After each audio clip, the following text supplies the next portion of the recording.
Meus queridos, paz seja convosco. Nós estamos dando a abertura a esse pré-simpósio estadual de casais do estado de Minas Gerais.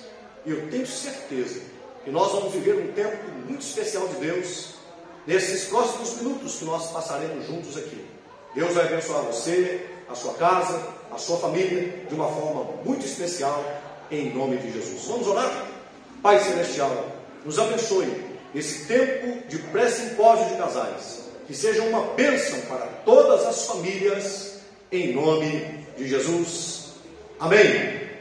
Paz seja convosco. Jesus está dentro da sua casa. Jesus, em tua presença, reunimos-nos aqui, contemplamos sua face e rendemos-nos a ti, pois um dia sua morte trouxe vida a todos nós e nos deu completo acesso ao coração do Pai. O véu que separava já não separa mais. A luz que outrora apagada agora brilha e cada dia brilha mais. Só para te adorar, só pra te adorar. A minha família te adora, Senhor, e fazer o teu nome digno e te dar o louvor que é devido. Estamos nós. Ele se faz presente dentro da sua casa, Ele se faz presente na sua família. Aleluia! Oh, glória!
louvor, Pai. Só pra te adorar e fazer seu nome grande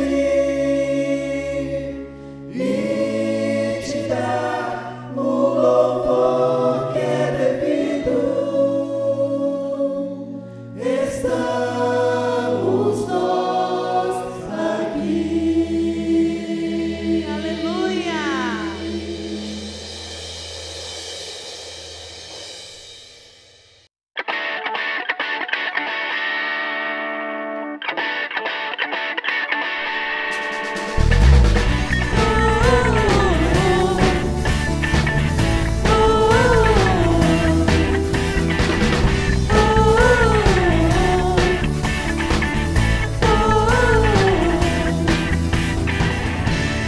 Mesmo em meio aos problemas,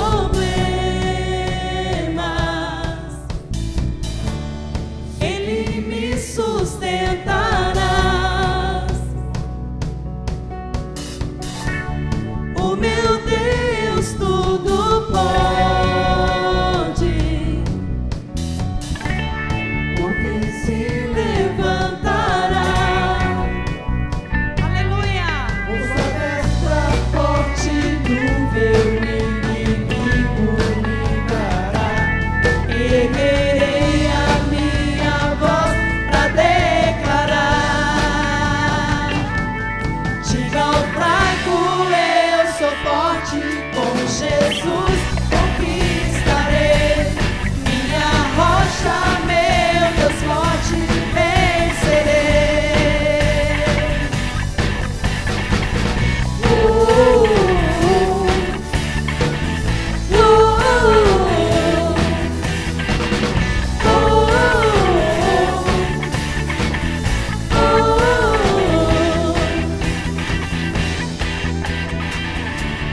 Mesmo em meio aos problemas,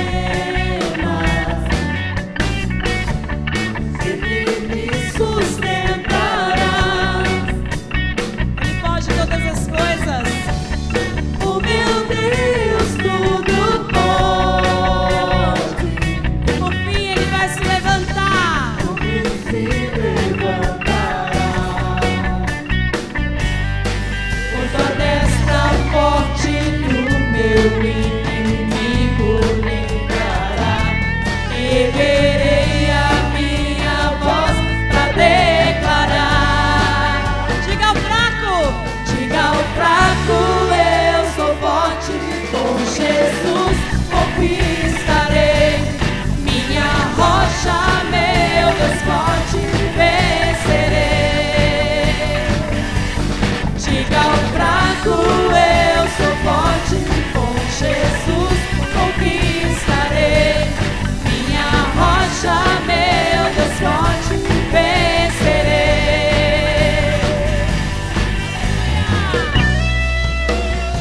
Te adoramos, Senhor, pela força que o Senhor tem nos dado, pela renovação que tem acontecido na nossa casa, no nosso lar. Diga ao fraco, eu sou forte, com Jesus. Diga ao fraco, eu sou forte, com Jesus conquistarei. Minha rocha, meu Deus forte, vencerei. Diga ao fraco, eu sou forte, com Jesus conquistarei. Minha rocha, meu Deus forte, vencerei.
Receba o Espírito Santo aí na sua vida, na sua família, na sua casa.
nosso porto seguro.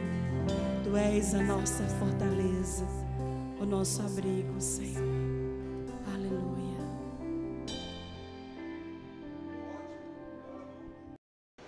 Meus queridos, nós vamos ouvir agora uma palavra extremamente abençoada com o pastor Xisto. Espero que você continue aproveitando bastante, em nome de Jesus. Olá, paz seja convosco, tudo bem? Aqui é o pastor Xisto, muito grato a Deus por termos este tempo agora de compartilharmos um pouco dentro da palavra do Senhor a respeito do nosso matrimônio. Falar de casamento, falar de família é um prazer para mim, é o meu ministério, é a alegria que eu tenho de compartilhar aquilo que Deus tem feito em minha vida e que tem me dado o privilégio de compartilhar com outros casais e com famílias. Então eu quero te dizer, seja bem-vindo, vamos aqui trabalhar junto num assunto muito importante para nós, muito importante para o nosso matrimônio. Eu quero falar para você a respeito do meu novo livro, está aqui à minha esquerda, você está vendo aí o livro, ele chama-se Antes que Seja Tarde, Impedindo o Colapso no Casamento. Com base nesse livro, eu quero compartilhar com vocês alguns insights, alguns pensamentos importantes para que nós possamos preservar e proteger o nosso matrimônio. Você sabe muito bem que, infelizmente, nós estamos vivendo um tempo muito difícil em que as pessoas elas estão coisificando o casamento, menosprezando a vida a dois. E nós, como servos de Deus, temos um compromisso inegociável com a palavra de Deus, com os princípios do Senhor. Eu quero aqui falar para você de um salmo muito conhecido, que eu sei que você conhece muito bem, o Salmo 127, versículo 1, que nos diz: se o Senhor não edificar a casa, em vão trabalham os que a edificam. É por isso que você e eu temos que ter princípios de Deus. Nós temos que ter fundamentos que nos dê base para sustentar o nosso lar, nosso casamento, nossa família. Eu quero que você agora ore comigo. Vamos orar? Vamos pedir a Deus que nos dê direção neste momento. Tudo aquilo que for dito seja para engrandecimento do nome dEle e fortalecimento da nossa vida. Feche os teus olhos, vamos orar neste momento. Senhor nosso Deus, amado e soberano, nós te louvamos e pedimos agora que o Senhor nos dê direção naquilo que vamos falar, naquilo que nós vamos aprender nesta hora. Pedimos ao Senhor que nos dê a direção do Espírito Santo e nos conceda a graça de entender lugares da nossa vida, situações que nós precisamos resolver, entendendo que é o Senhor que nos dá a graça, a vitória e a força para vencermos neste tempo, em nome de Jesus. Amém. Vamos lá então? Olha, eu quero dizer para você da importância de você preservar e cuidar do que Deus confiou em suas mãos. Nesse livro eu estou tratando de alguns assuntos assim que eu acho muito pertinentes. Eu começo falando sobre a expectativa do real e do ideal. Quando as pessoas casam, muitas delas vão com a expectativa do ideal, idealizam o marido perfeito, a esposa perfeita, mesmo que não exista essa pessoa.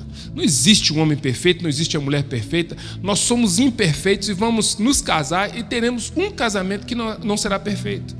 Agora, a pessoa, quando vai com a expectativa do ideal, ela fantasia e ela vai com tanta sede que ela tem um problema, que é a expectativa. Quanto maior o grau da sua expectativa, maior a sua frustração. E muitas pessoas, elas colocam expectativa no outro. Elas querem que o outro supra a sua necessidade, que o outro seja obrigado a dar o que ela precisa. E eis aqui um grande problema.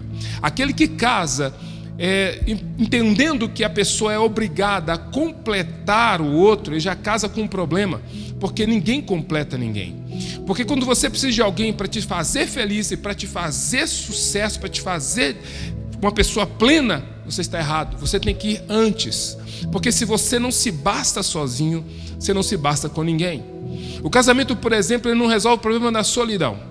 Se você pegar o capítulo 4 do Evangelho de João, você vai ver a história da mulher samaritana. Ela saía todo dia, por volta do meio-dia, para pegar água. Um dia ela se encontrou com Jesus. Naquela conversa que você sabe muito bem, ela começou a estranhar Jesus sendo um judeu conversando com ela. Mas o ápice daquela conversa foi quando Jesus disse para ela: chama o seu marido e vem cá. E ela disse: eu não tenho marido. E ele disse: olha, você disse com verdade que não tem marido porque você já teve 5 e o que você tem agora não é o seu marido. Agora veja bem, uma mulher que teve 5 maridos na vida dela, estava agora com o 6º marido e estava sozinha buscando água. tem alguma coisa errada. Sabe o que está errado? É porque ela casou com um inútil. Porque aquele homem não dava para ela o suporte ou a segurança que ela necessitava. Veja bem que o casamento para ela não resolveu o problema da solidão. Ela estava sozinha tendo que resolver os seus problemas, seus conflitos, porque não tinha um marido com ela.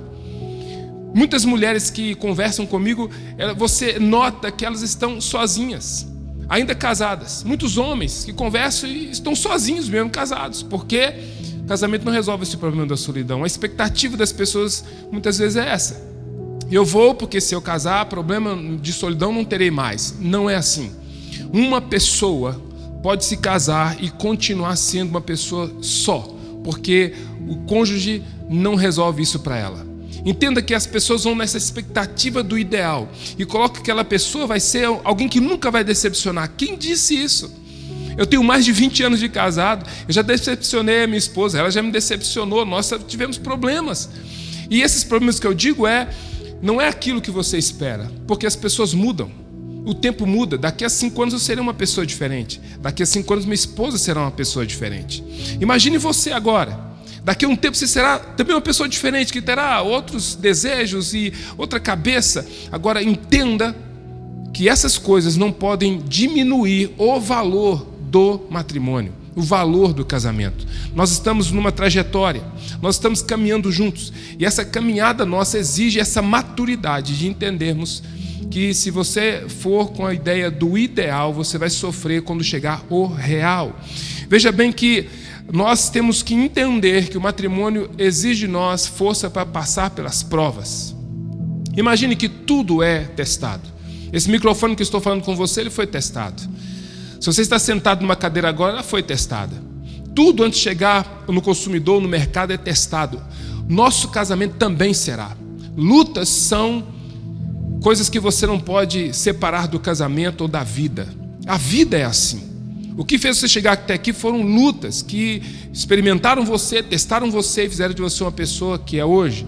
Todo casamento enfrentará crises. Crises não acabam com o casamento. Crises demonstram que tipo de casamento você tem, que tipo de matrimônio você construiu. As crises virão, as lutas virão. Veja bem quando Paulo ele fala no capítulo 6 de Efésios sobre a armadura de Deus. Ele coloca para nós ali o capacete de salvação, a couraça da justiça, o cinto da verdade. Ele fala sobre a gente calçar os pés com a preparação do evangelho da paz. Ele fala sobre o escudo da fé, a espada do Espírito, que é a palavra do Senhor. Todas essas armas ou armaduras, elas estão nos protegendo, mas tem uma área que não protege: as costas. Não há nenhuma proteção para as costas, porque o que protegerá a retaguarda do outro é o cônjuge. É você que guarda a retaguarda do seu marido, é você, marido, que guarda as costas da sua esposa. Entenda que a luta virá, a provação virá. Nós temos visto hoje casais que não estão aguentando nada. Uma crise financeira é capaz de fazer o casal se separar. Olha que algumas pessoas não aguentam o tempo passar, a pessoa ficou mais velha, é um absurdo. Que não suporta o tempo, não suporta, por exemplo, as manias que a gente tem, os temperamentos da gente, essa luta toda que vem, quantas crises vêm e as pessoas não suportam. Entenda isso, se você não suporta a luta, você não pode casar. Se você não suporta tribulação, se você não aguenta a luta, casamento não é para você. É para aqueles que entram nele, dispostos a continuar, nunca abrindo mão dele. Eu quero falar para você sobre outra coisa muito importante, é sobre as pequenas perdas. Neste livro eu falo sobre as pequenas perdas de uma forma mais profunda. Eu quero aqui passar apenas alguns detalhes do que eu falo aqui nesse livro sobre as pequenas perdas. Você lembra que Jesus contou a parábola daquele homem que tinha 100 ovelhas? Olha, 100 ovelhas eram muitas ovelhas. Ter 100 ovelhas não era fácil. Imagine que eles não tinham defensivos agrícolas, não tinham vacinas, eles não tinham alimento balanceado. Criar ovelhas ou gado, qualquer tipo de gado, era muito dispendioso. Era muito difícil. Ter 100 ovelhas era alguém que tinha muito recurso. Cuidar de 100 ovelhas é algo muito especial. Então veja bem que ele perdeu uma ovelha. Ele perdeu uma e deixou 99 e foi buscar uma ovelha. Veja bem que a mentalidade deste homem é como a mentalidade dos grandes empreendedores. Para um grande empreendedor, centavo e milhão tem o mesmo valor. Quem lida com finanças, quem entende de patrimônio, quem respeita patrimônio, quem cuida e zela, tem um valor tremendo. Ele tinha 100, teve uma perda de 1%, mas foi atrás de 1%. Porque ele dava valor ao que tinha. Sabe o que está acontecendo com as pessoas? Elas não estão valorizando o casamento e as pequenas coisas que mantêm o matrimônio. Algumas pessoas estão perdendo essa visão do pouco. Quando você valoriza o que é pouco, Jesus deixou isso bem claro para nós. Ele disse: quem é fiel no pouco também é fiel no muito. Então as pessoas que não conseguem valorizar não vai valorizar 10, 15, 30. Aquele homem saiu para buscar porque ele também tinha um entendimento. Ouça isso. Quando você preserva é porque você sabe que o local, a abertura, a vulnerabilidade do aprisco, por onde saiu pode sair 2, podem sair 3, podem sair 50, podem sair 99. Então o lugar por onde saiu, poderá sair muito mais. Quais são os lugares do seu casamento que você precisa vigiar mais? No começo tinha palavras de amor, de carinho e de atenção, e hoje? No começo vocês caminhavam juntos, faziam caminhadas no fim da tarde, ou saíam para fazer compras juntos, e agora? Você tinha um cuidado de chegar em casa e trazer alguma coisa para sua esposa que ela gostava de comer, algo que agradasse a ela? Algumas surpresas fora de datas comemorativas como o dia do namorado, aniversário ou outras coisas. E hoje? Você tinha um costume de orar com ela antes de dormir, e hoje? Você tinha o costume de fazer algumas coisas que para você foram se perdendo, porque você está desvalorizando o valor de uma coisa faz a diferença.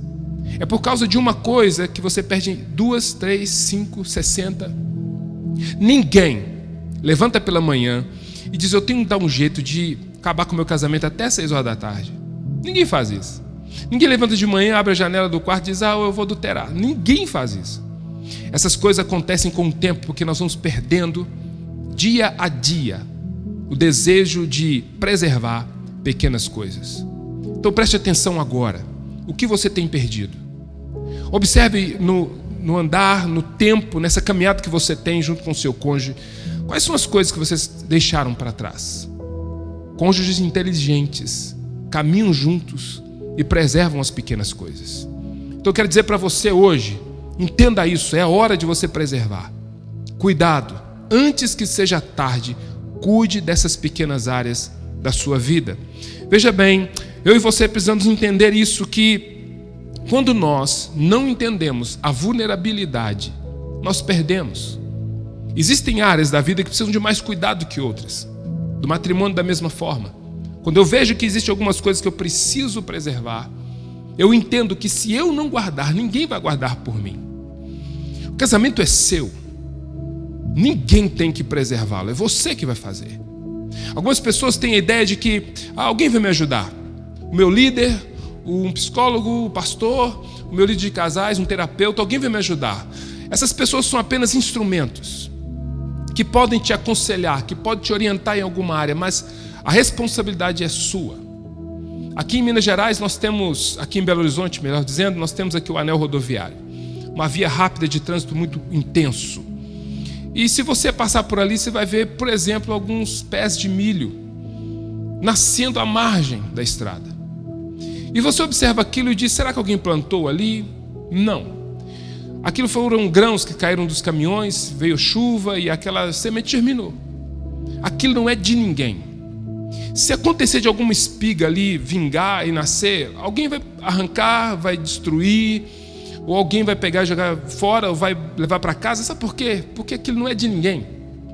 Aquilo que não é de ninguém, ninguém vai cuidar. Então o casamento tem que ser seu. Porque se você tiver a ideia de que as outras pessoas que têm que cuidar, ele vai acabar. Aprenda que preservar o que é seu é responsabilidade. Ninguém o fará em seu lugar. Se você não entender isso, o tempo vai passar. E você vai sentir que o casamento ficou comum. E é muito ruim quando uma coisa preciosa torna-se comum. Sabe o que torna o casamento especial? É quando ele passa por essas lutas e esses processos. O carvão mineral, ele se transforma em diamante. Veja bem, o diamante, o mineral mais caro da terra, ele na verdade é carvão mineral. O processo de transformar carvão mineral em diamante é a profundidade, pressão, porque é uma profundidade muito grande da terra. Então, a pressão, aliada ao calor, porque uma temperatura enorme, faz com que esse carvão se torne diamante. Então, pressão e calor é o processo para transformar carvão em diamante. Nosso casamento também da mesma forma. Pressão e calor. Quanto mais pressão você aguenta, quanto maior temperatura você suporta, você vai começando a se transformar, um processo que vai mudando o seu casamento. Vocês começam a entender que aquela luta que passou, aquele problema que passou, vocês aprenderam e ficaram maduros, ficaram melhores. Então essa luta agora que você está vivendo, olha com outros olhos. Nosso problema é que nós olhamos luta só como algo para nos destruir. Pressão e calor vai transformar vocês em diamantes. É um processo que vai fazer com que seja enriquecido esse relacionamento. Dá valor a ele, valorize o que é seu. Você precisa fazer isso. Você que valoriza esse matrimônio. Quando vocês passam por uma luta muito grande e vencem pela oração, pelo companheirismo, quando vocês vencem, vocês estão transformando esse casamento. Quando vocês conseguem passar por essa prova com a cumplicidade e passar e chegar do outro lado com alegria e dizendo: até aqui o Senhor nos ajudou, e glorificar a Deus com esse problema, graças a Deus vocês estão melhorando e transformando este matrimônio em algo precioso, que quem está de fora vai olhar e dizer: vocês são diferentes. Agora eu quero dizer para você algo, para a gente já finalizar. Eu quero dizer para você algumas coisas que você precisa fazer. Proteja o que é seu dessa forma. Faça o que é certo, não só o que é bom. Algumas pessoas fazem só o que é bom, mas não fazem o que é certo. Fazer o que é bom não sustenta o teu casamento. A gente faz o que não gosta de fazer. Pergunta a sua esposa se ela gosta de fazer alguns trabalhos em casa. Pergunte se ela ama passar roupa. Pergunte se ela ama fazer algumas coisas. Pergunte ao seu marido se ele ama levantar de madrugada, pegar um transporte, ou trabalhar até tarde, ouvir certas coisas, passar uns apuros. Pergunte. Nós não fazemos porque gostamos, fazemos porque devemos fazer. Não fazemos só o que é bom, fazemos o que é certo. Às vezes o que é certo é duro, mas temos que fazer. Então você e eu precisamos entender isso. Pare de fazer só o que você gosta. Essa questão de fazer só o que você gosta acaba com o seu matrimônio. Você precisa olhar e entender: eu estou fazendo o que é certo ou fazendo o que é bom? Isso aqui me agrada ou isso aqui me leva para um objetivo? Então quando você faz isso, melhora demais a sua vida. Às vezes você faz o que é bom. Trabalhar é bom e é certo, é bom para você ter um recurso, mas às vezes por causa do seu trabalho, por causa de R$100 a mais de uma hora extra, você está perdendo um tempo de comunhão com a sua esposa e com seus filhos. É bom, mas não é certo. Não é certo você abrir mão da sua família por algumas coisas. Eu vou dizer aqui algo muito sério. Existem pastores perdendo a família porque amam mais a igreja do que a casa deles. Porque estão dedicando vida, tempo inteiro com a igreja, instituição, e deixando a família de lado. Deixa eu dizer uma coisa para você, meu amigo, minha amiga querida. A noiva de Cristo é de Cristo. Então, meu colega, a noiva é de Cristo. A sua esposa é a sua esposa. A esposa de Cristo, Ele está cuidando dela. Você dedicar é uma coisa. Sacrificar a sua família por causa disso está errado. O mais importante não é o púlpito da minha igreja, é a mesa da minha casa. A principal igreja que eu tenho é a minha família.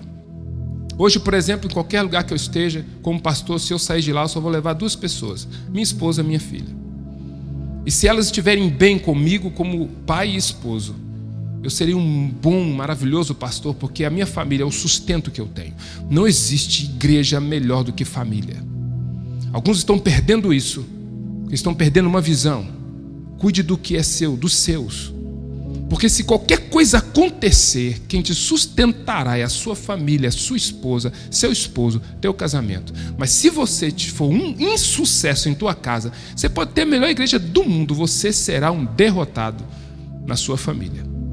Proteja o que é seu. Termino dizendo aqui a respeito de duas coisas. Primeiro, da maturidade. Olha, é muito ruim quando você percebe uma pessoa que tem uma idade cronológica diferente da sua idade mental.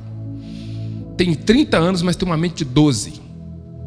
Muitas pessoas casam com gente imatura. E imaturidade é terrível para o casamento.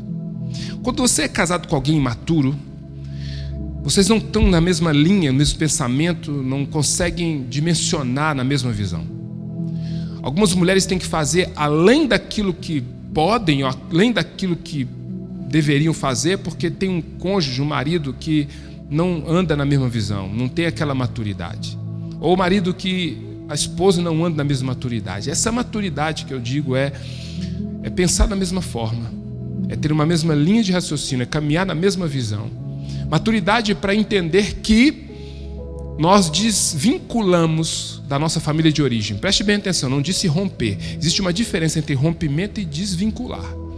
Desvincular é uma coisa, rompimento é outra. Nós não rompemos com a nossa família, mas eles não têm mais como nos dirigir, ou como nos controlar, ou como ter essa linha, ou essa linha conosco mais, porque nós desvinculamos.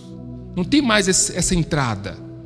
Alguns homens perdem a esposa, porque eles ainda continuam sendo o filhinho protegido da mamãe. A mãe é que manda. A mãe vai lá, fala como tem que ser, ela que dá as cartas, ela diz como é que ele deve comer ou não, fala como a esposa como tratar ele. Você está errado. Se a sua mãe ainda manda na sua casa, você ainda não é um homem. Você ainda continua sendo um menino, você é imaturo. E homens imaturos, a esposa tem que fazer a parte dela. E sabe o que vai acontecer? Acontecerá como, por exemplo, Acabe e Jezabel.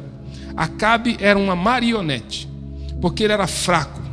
E um homem não pode ser fraco. Eu quero dizer para você, meu amigo, um homem não pode ser fraco. Se você ainda é aquele que é sua mãe que coordena, você já casou, e você ainda vive em função do que sua mãe fala ou diz para você, você ainda é fraco. Sabe o que vai acontecer? Aconteceu com Jezabel e Acabe. Ela mandava, ele era apenas só um enfeite em casa. Maturidade e entender isso, que você precisa desvincular, que você não pode ver em função de parentes. Você, tua esposa, teus filhos, isso é família, os outros são parentes. Isso é tão sério que o próprio Deus disse: deixa pai e mãe, une a sua mulher. Mas nós gostamos de aglomerar, e isso é terrível. Outra coisa que você tem que entender são os inimigos, que você deve preservar a sua família, o seu casamento desses inimigos. Indiferença. Indiferença é contrário de amor. Algumas pessoas dizem: mas o contrário de amor não é ódio? Indiferença. Vou te dar um exemplo. Talvez a pessoa teve um filho fora do casamento, ele é casado com uma outra pessoa, tem a sua família ali, e ele não dá atenção para aquele filho ou aquela filha fora do casamento. Ele paga uma pensão talvez, mas não vai lá, não está junto. Ele não tem ódio daquela menina ou daquele menino, mas também não ama.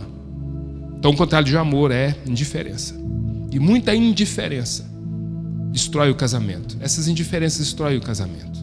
Cuidado com isso, cuidado com a rotina, porque a causa número 1 de divórcio não é adultério, por incrível que pareça, é rotina. A rotina desgasta. O que é feito toda hora, o tempo todo, da mesma maneira. Você pode gostar muito de um alimento, coma todo dia para você ver. Essa rotina destrói a saúde do casamento. Entenda que você precisa de algo novo, todo dia, algo que possa reavivar o casamento. Outra coisa é o esfriamento espiritual. Casais que estão sendo derrotados porque não oram, porque não leem a Bíblia, porque não tem vida com Deus, porque não tem um culto, não tem uma igreja, não tem onde ir, não tem um pastor. Você não vai conseguir sustentar o teu casamento assim, porque se o Senhor não edificar a casa, em vão trabalhos que edificam. Vida espiritual é importantíssimo para o teu casamento. O ciúme acaba com qualquer relacionamento, porque é sentimento de posse, e ninguém vive como propriedade do outro, não consegue. Alguns dizem: mas ciúme é bom porque apimenta o amor, tempera o relacionamento. Onde você viu essa asneira? Eu vou dizer que a Bíblia diz que ciúme é obra da carne, Gálatas 5,19. 1 Coríntios 3, o apóstolo Paulo diz que havia no povo, na igreja de Coríntios, contenda e ciúme, e eles estavam como carnais. Sabe o que o ciúme faz com a gente? Ele destrói a gente. Coríntios 13, 4. O amor não arde em ciúmes. Olha isso aqui, o amor não arde em ciúme. E se onde há ciúme, não tem como ter amor. Se o amor não arde em ciúme, então onde tem ciúme não tem amor. Não existe isso. Se você tem ciúme é porque você não confia. E se você não confia, eu te pergunto, por que você casou? Porque a base do casamento é confiança. Se você não confia no seu cônjuge, você está errado. E por último, a maior tragédia de um casamento, adultério. Adultério é terrível.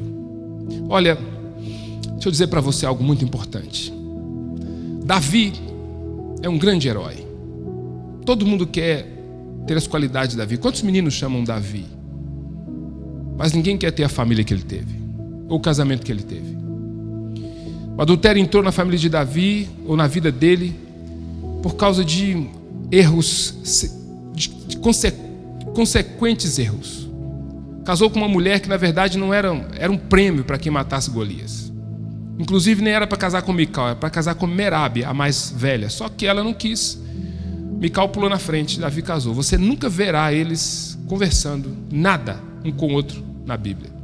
A não ser algumas coisas, como por exemplo, lá no capítulo 6, que eu vou falar daqui a pouco.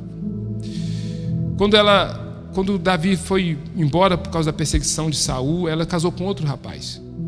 Quando Davi voltou, tomou posse do reino, mandou chamá-la para tê-la de volta. Essa mulher saiu de lá, de onde estava com o seu atual marido, para morar com Davi no palácio, cheia de ódio. Isso é casamento? Quando ele entrou em Jerusalém dançando, trazendo a arca, ela estava na janela olhando para ele, desprezando no coração. E quando ele entrou em casa, ela estava na janela olhando para ele, dançando, entrando em Jerusalém com a arca. Quando ele chegou em casa para abençoar a sua casa, ela disse para ele: que papel fez o rei de Israel, dançando como um vadio diante das filhas do Senhor. Imagina isso. O ponto que chegou o relacionamento deles, que ela estava chamando ele de vadio. Todo relacionamento, você percebe que ele está vivendo um momento de crise, e a primeira vítima é a comunicação. Eles não tinham comunicação. Aquilo não tinha como dar certo.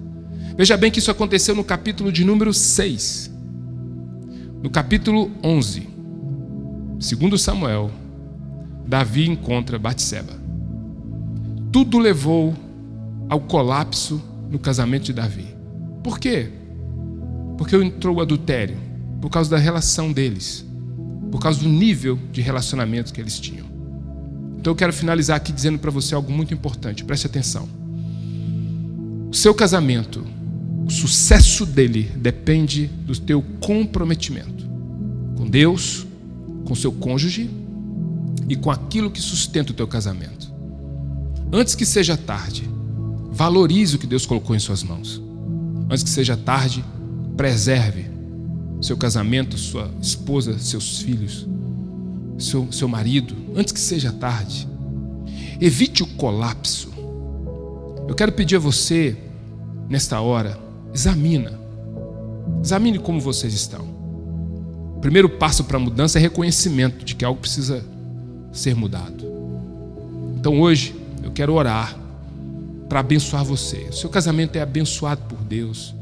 Sua união foi feita para a glória do Senhor. Em nome de Jesus, repreendo toda e qualquer maldição, toda e qualquer seta, tudo que o inimigo queira fazer para impedir vocês de ter uma vida vitoriosa. Vamos orar em nome de Jesus? Pai, eu te agradeço pela vida de cada casal, cada família, cada pessoa que está me ouvindo agora.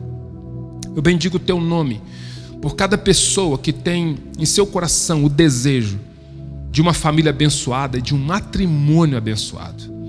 Preserva os teus filhos, Pai. Proteja-os. Livra-os de tudo aquilo que tenta minar, destruir, acabar com o casamento. Eu peço nesta hora que o Senhor guarde a vida de cada um. Peço o Senhor neste momento guarde, Pai. Peço que o Senhor entre com a tua provisão. Ó Deus, entra com a tua provisão agora, com o teu favor, com a tua graça. quebra as cadeias, quebra toda a maldição e traga vitória, Deus, para a vida deste casal. Eu peço ao Senhor, o meu Deus, meu Redentor, faça isso. Cubra este casal, cubra essa família, libera a sua graça sobre eles, em nome de Jesus. Deus abençoe você. Muito obrigado por estar conosco aqui, ter nos ouvido nesse tempo tão maravilhoso. Aqui estão os meus endereços, né? A rede social está aí, telefone. Eu quero pedir a você, lute pelo que você tem, pelo teu casamento. É uma honra ser casado, é um privilégio. Deus abençoe você, sua família. Espero que nos vejamos em breve e que a graça do nosso Deus seja sobre a tua vida em todo o tempo. Beijo no coração e até a próxima, querendo o Senhor. Uma alegria muito grande para mim poder estar falando com vocês, casais do estado de Minas Gerais. Nós estamos aqui para um momento muito especial, pré-simpósio de casais. Nós vamos depois passar para vocês a data que vai acontecer o nosso simpósio. E vai ser uma bênção.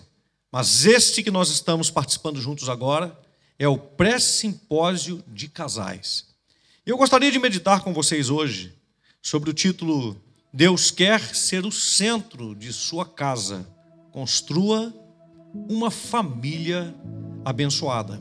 Nós vamos meditar no texto do Salmos 127, versículo 1. Se o Senhor não edificar a casa, em vão trabalham os que edificam. Se o Senhor não guardar a cidade, em vão vigia a sentinela. Pai Celestial, fala conosco. Fale com cada casal agora que está nos ouvindo, que vai nos ouvir. Abençoe cada uma das famílias no poder do nome de Jesus. Amém. Meus queridos, nós perguntamos: quem não quer ter uma família abençoada? Isso precisa ser construído. Como? Como ser construído? Nós paramos para poder pensar nessa pergunta: quem não quer ter uma família abençoada? Todos querem. E quando nós afirmamos isso precisa ser construído, parece que nós estamos contradizendo com o texto que lemos inicialmente. Se o Senhor não edificar a casa, em vão trabalham os que edificam. Mas será que esse texto, ele quer dizer que nós não temos que fazer nada? Porque se Deus não fizer, o que nós fizermos não vai adiantar? Será que é isso que quer dizer? Não. O texto, ele está falando conosco que o que nós fizermos tem que ter o aval de Deus, tem que ter a bênção de Deus, tem que ser de acordo com a palavra, com a vontade de Deus. O nosso trabalho se torna vão quando Deus não está no nosso trabalho. Mas quando nós trabalhamos debaixo da vontade, debaixo do querer de Deus, então o nosso trabalho ele tem sentido. Se Deus não edificar, todo o nosso trabalho é em vão. Então nós temos uma opção: permitir Deus em nossa casa. O que significa isso? Colocar os valores, os princípios, a palavra de Deus no nosso dia a dia e assim construir um lar divino. Com certeza, é muito mais fácil sonhar do que realizar. Muitos sonham com um casamento feliz, mas não estão dispostos a ter atitudes necessárias para que esse casamento se torne o casamento dos sonhos. Você está disposto a fazer sacrifícios para ter uma família feliz? Sim, exatamente essa pergunta. Você está disposto a fazer sacrifícios para ter uma família feliz? Primeira coisa que a gente precisa, eu vou compartilhar com você 3 atitudes para termos uma família feliz, para construirmos uma família abençoada, para que o nosso trabalho não seja em vão. Primeiro, adaptar-se às diferenças. Dentro de uma casa, o que mais temos são diferenças. As diferenças existem para nos complementar. Sim, eu disse para nos complementar, não para nos completar, porque nós já somos completos.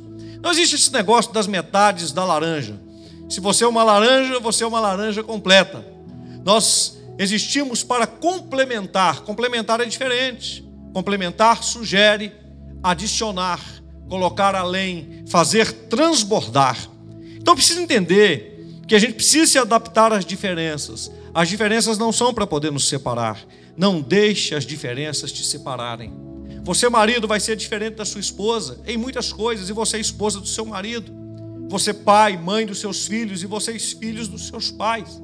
Mas isso não deve indicar que vocês têm que brigar, vocês têm que criar uma confusão, vocês têm que se afastarem uns dos outros. Pelo contrário, vocês devem se adaptar a essas diferenças, aprender uns com os outros, deixar com que essas diferenças somem coisas boas na relação de vocês. E é claro, ter o caráter de cortar o que é mau caráter, ter o caráter de tirar dos relacionamentos aquilo que não está de acordo com a palavra de Deus. É por isso que nós dizemos claramente que se o Senhor não edificar a casa, em vão trabalham aqueles que a edificam.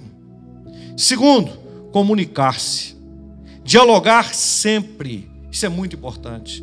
Não guardar mágoas, isso é muito importante. A comunicação dentro de casa é uma chave. Então é preciso falar, é preciso dialogar, sem guardar mágoas. Nós precisamos aprender a falar a verdade em amor, e nós precisamos aprender a ouvir as verdades também em amor e conversar. Tem muita casa que tem muita discussão, é muita briga, é muito embate, é um pensando de uma forma, é outro pensando de outra, e se dividindo por causa da maneira diferente de pensar. O que nós temos que fazer? Pegue a palavra de Deus e vamos colocar o nosso pensamento de acordo com a palavra de Deus. O que tem que vingar? Os princípios da palavra de Deus. Segundo, ainda dentro de comunicar-se, não julgue, não condene. Isso é muito importante. Se Deus olhasse para nós com olhos de julgamento, nós já estaríamos fulminados. Não julgue, não condene, escute. Falando ainda dentro dessa premissa de conversar, de se comunicar. Faça correções, elimine o que destrói. Não seja conveniente com caráter duvidoso. Isso é muito importante para uma família viver bem. Não ser conveniente com caráter duvidoso. Precisa cortar isso de dentro da nossa casa. Caráter e reputação. A revelação do caráter são as atitudes. As atitudes demonstram quem nós somos. Então nós precisamos entender isso. Nós precisamos ter um bom caráter. E tendo um bom caráter, nós teremos uma boa reputação. Nós vivemos uma geração que tem misturado muito isso daí. Muito. Isso é muito perigoso. Porque as pessoas dizem assim: olha, o meu caráter diz respeito a mim. E os outros pensam em nada a ver. Claro que a gente não vai viver pensando ou preso ao que os outros pensam. Mas o caráter é acompanhado de reputação.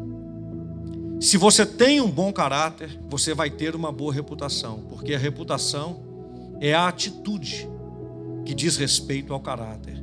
A reputação é aquilo que nós demonstramos a respeito do nosso caráter. A nossa reputação é a revelação do nosso caráter para quem convive junto conosco, para quem nos conhece. Então é muito importante caráter e reputação. E em terceiro lugar, para que nós vivamos uma família abençoada, perdoe. Eu vou dizer uma coisa para vocês: magoar-se é inevitável. Nós vivemos relações interpessoais, ninguém é perfeito. Magoar-se é inevitável. Na família nós vivemos expostos, não dá para fingir. A sua família vai te conhecer do jeito que você é. A sua família sabe quem você é. A melhor pessoa para poder falar a respeito do marido é a esposa, e para falar a respeito da esposa é o marido. As melhores pessoas para poder falar a respeito da família é a própria família. Na família a gente vive exposto uns aos outros, não tem como se esconder. Então magoar-se é inevitável, não dá para poder fingir. Por isso é tão necessário perdoar. Outra coisa que nós precisamos compreender: o ser humano é complicado. Às vezes nós ferimos e às vezes nós somos feridos, é assim. Mas isso não é o fim da vida. Isso não é a destruição de tudo. A gente precisa compreender e saber como superar essas dificuldades, saber como vencer essas dificuldades. Então, 3 princípios: se adapte às diferenças, comunique-se e perdoe. Isso é fundamental para se viver bem. Concluindo, Jesus tem que ser o centro da nossa família.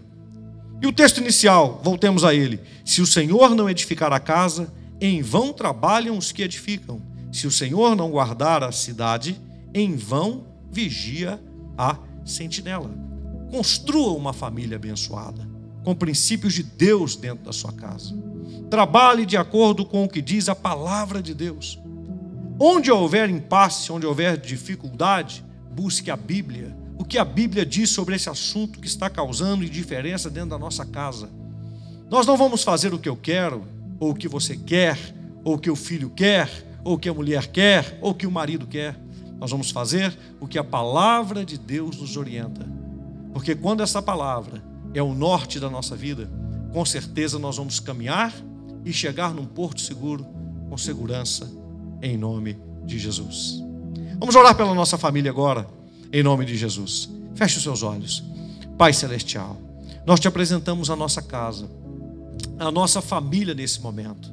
Meu Deus, estamos falando com este casal que está nos ouvindo, com esta família que está nos ouvindo. Abençoe esse casamento, abençoe esse relacionamento, abençoe essa casa, esta família, meu Deus.